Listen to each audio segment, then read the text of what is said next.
मित्रहो, बोर हे आपल्याकडचं उपयुक्त असं झाड आहे। या झाडाचे अनेक उपयोग आहेत।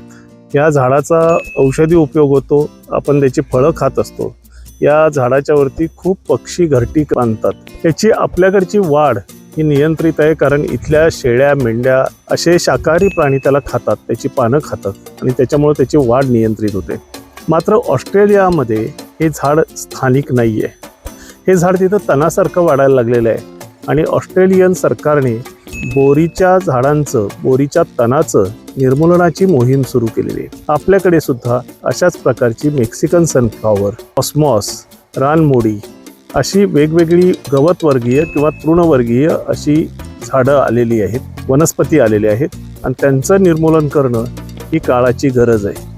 ते न केल्यामुळं आपली जंगलं प्रदूषित होत आहेत आणि त्याचा फटका इथल्या जैवविविधतेला मोठ्या प्रमाणात बसत आहे।